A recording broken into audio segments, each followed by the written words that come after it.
역대하 5장 1절로 14절의 말씀으로 우리에게 주시는 하나님의 말씀에 함께 은혜 받기 원합니다.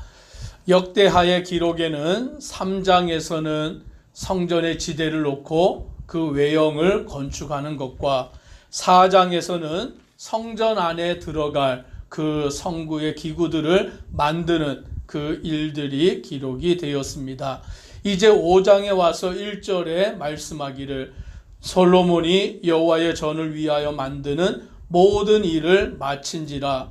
이에 솔로몬이 그의 아버지 다윗이 드린 은과 금과 모든 기구를 가져다가 하나님의 전 곳간에 두었더라 라고 말씀합니다.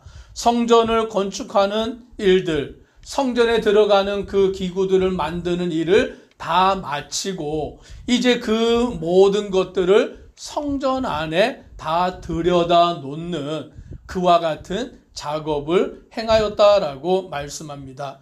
그 중에 가장 중요한 일이 무엇이었느냐? 2절에 이렇게 말씀합니다. 같이 읽습니다.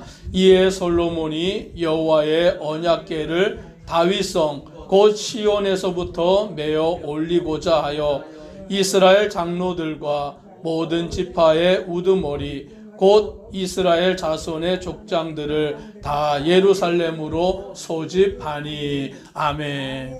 솔로몬이 지금 하고자 하는 일은 여호와의 언약궤를 다윗성에서부터 이제 성전으로 메어 올라오고자 하는 그 일을 행하였다라고 말씀합니다. 원래 이 여호와의 언약궤는 성막 안에 그 성막의 지성소에 보관을 해 두었던 곳입니다. 그러나 이 언약궤가 블레셋과의 전쟁 가운데에서 블레셋에게 빼앗겼고 오늘 그 빼앗긴 그 언약궤를 다시 되찾아오게 되었을 때에 다윗이 그 언약궤를 모시기를 위하여서 그 일을 행하였을 때에 그 성경에 기록된 하나님의 말씀의 방법을 알지 못하고 자기의 생각대로 여호와의 언약궤를 모셔왔던 적이 있어요. 한 번도 메어보지 아니한 그 송아지에다가 수레를 메고 그 수레에다가 언약궤를 싣고 우사와 아요라는 사람이 앞에서 끌고 뒤에서 밀면서 그 여호와의 언약궤를 예루살렘으로 가져오려고 하던 그때에 그 송아지가 날뛰므로 그 법궤가 수레에서 땅으로 떨어지게 되는 그런 일이 발생하게 됩니다. 그때 그것을 막기 위해서 법궤를 손으로 붙들다가 죽임을 당하게 되는 일이 발생한 것이죠. 이 일로 인하여서 다윗이 큰 충격을 받고 이제 법궤를 모셔오는 일을 중단하고 그는 왜 이런 일이 있었는가? 그것을 알 때에 하나님의 방법대로 하지 않았구나. 하나님의 말씀대로 하지 않았구나. 그것을 깨닫게 되어서 그 다음에 이제 법궤를 모셔오게 될 때는 어떻게 모셔옵니까? 제사장들이 가서 직접 그 궤에다가 법궤를 이렇게 해가지고는 어깨에 둘러매고 그리고는 이제 그 법궤를 다윗성으로 가져오게 되었다라는 것을 우리는 알게 됩니다. 그러니 아무리 하나님의 그 일을 우리가 행한다 할지라도 오늘 그것이 하나님이 원하시는 일이다라고 할지라도 그것을 우리는 어떻게 해야 되냐라고 할 때에 하나님의 말씀과 뜻대로 하기를 주의 이름으로 축복합니다. 내 생각대로 하나님을 믿으면 그것은 자칫 잘못하면 우상숭배가 되어버리는 거예요.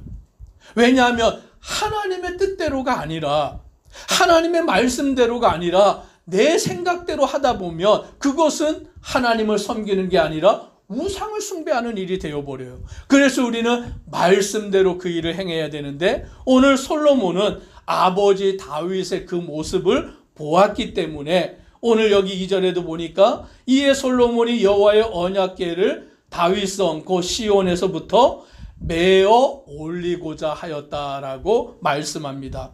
그리고는 이스라엘의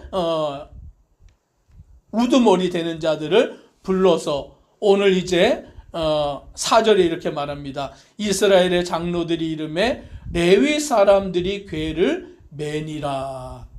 하나님의 말씀대로 방법대로 레위 사람들이 여호와의 언약궤를 메고서 이제 성전으로 올라가게 되는 그 일들이 이루어지는 것이죠. 오늘 우리는 하나님의 말씀을 분명히 아는 자 되기를 소망합니다. 그리고는 그 말씀대로 행하여서 하나님이 기뻐하시고 원하시는 일이 무엇인가를 알아야 하는 것이죠. 이제 그것을 메고 올라왔을 때에 6절에 이렇게 말씀합니다. 같이 함께 읽습니다. 솔로몬 왕과 그 앞에 모인 모든 이스라엘 회중이 궤 앞에서 양과 서로 제사를 드렸으니 그 수가 많아 기록할 수도 없고 셀 수도 없었더라. 아멘. 이제 그 여호와의 언약궤를 제사장들이 메고서 이제 그것을 메고 하나님 그 성전에 올라왔을 때에 이제 그들은 궤 앞에서 제사를 드립니다. 양과 소를 잡아다가 제사를 드리는데 그 수가 많아 기록할 수도 없고 셀 수도 없었더라라고 말씀합니다. 모든 영광을 하나님께 올려드리고 하나님이 기뻐 받으시도록 그와 같이 제사를 드리는 것이죠. 솔로몬이 성전을 건축했지만 이스라엘 백성들이 이 성전을 건축하는 일에 함께 동참하였지만 오늘 이 성전의 완공은 하나님이 영광 받으시는 일인 줄 믿습니다. 그래서 우리는 모든 영광을 하나님께 올려드려야 되는 줄 믿습니다. 그런데 자칫 잘못하면 사람이 그 영광을 가로채려고 하는 것이죠.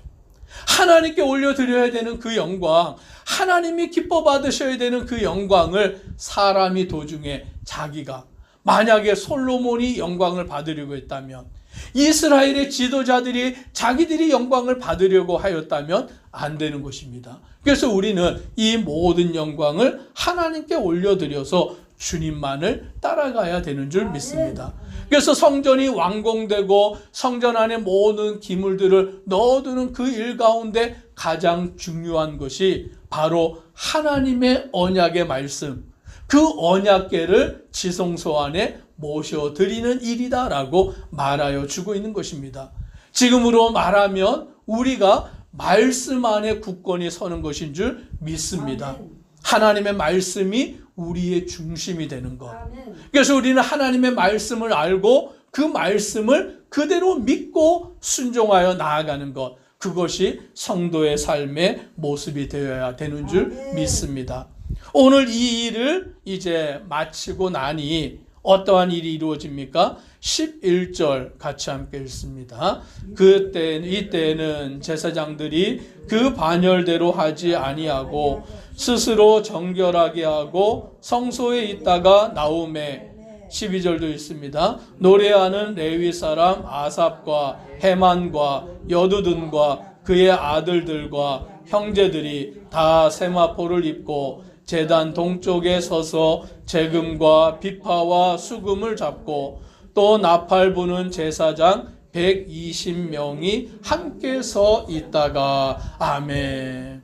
오늘 이 일들을 온전히 이루고는 이제 제사장들이 성전에서 봉사를 하는데 다윗은 그것을 어떻게 정했냐면 반열을 정하여서 24반차를 정해서 순서대로 돌아가면서 성전에서 봉사하게 했는데 이때에는 그 반열대로 하지 않고 제사장들이 스스로 정결하게 하고 성소에 있다가 나왔다라고 말합니다.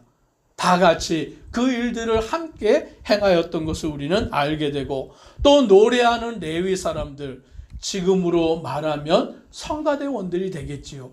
오늘 이들이 하나님을 찬양하는 일에, 오늘 하나님의 영광을 노래하는 일에 목소리를 높여서 하나님을 찬양하고 또 악기를 연주하여 하나님을 찬양하고 하나님께 감사와 영광을 올려드리는 것을 우리는 보게 되는 것입니다.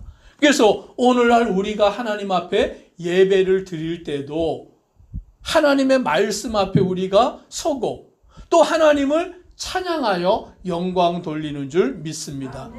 모든 영광이 하나님께 올라가도록. 그래서 성가대의 찬양은 사람들이 듣기 좋으라고 하는 찬양이 아니에요. 또 우리가 성가대의 찬양을 들을 때 잘한다 못한다 평가하는 게 아니에요. 그 찬양은 무슨 찬양입니까? 하나님만을 찬양하고 하나님께만 영광을 돌리는 찬양인 줄 믿습니다. 그래서 13절 같이 함께 읽습니다.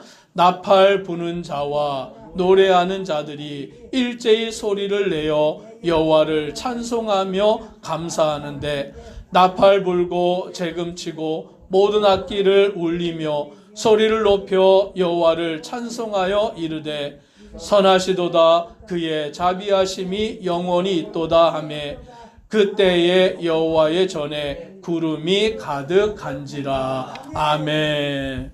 오늘 하나님을 찬양하는데 나팔 부는 자와 노래하는 자들이 일제히 소리를 내어서 여호와를 찬송하고 감사하였다라고 말씀합니다. 오늘 우리는 우리의 모든 것을 다 동원하여 하나님을 찬양하기를 주의 이름으로 축복합니다. 하나님을 찬양하는 것, 그것이 바로 우리의 존재의 목적이에요. 하나님이 왜 우리를 지으셨느냐? 하나님을 찬송하게 하기 위하여 지었다라고 이사야서에서는 말씀해 주고 있는 것이죠. 즉 나를 지으신 하나님, 나를 택하신 하나님, 나를 부르시사 사명을 맡기신 하나님, 그 하나님을 찬양하는 일, 그것이 우리가 마땅히 해야 될 일이고, 목소리를 높여서 악기를 연주하여서 하나님을 찬송하며 선하시도다 그의 자비하심이 영원히 있도다라며 주님만을 찬양하기를 소망합니다. 우리가 이와 같이 찬양할 때에 오늘 말씀해 보니 그때에 여호와의 전에 구름이 가득한지라. 이 구름이 가득한 것은 여호와 하나님이 함께하여 주시는, 임재하시는 것을 말씀합니다. 14절 같이 읽습니다. 제사장들이 그 구름으로 말미암아 능히 서서 섬기지 못하였으니 이는 여호와의 영광이 하나님의 전에 가득함이었더라. 아멘. 성전 안에 무엇이 가득해요? 구름이 가득하여서. 구름이 가득하면 어떻습니까?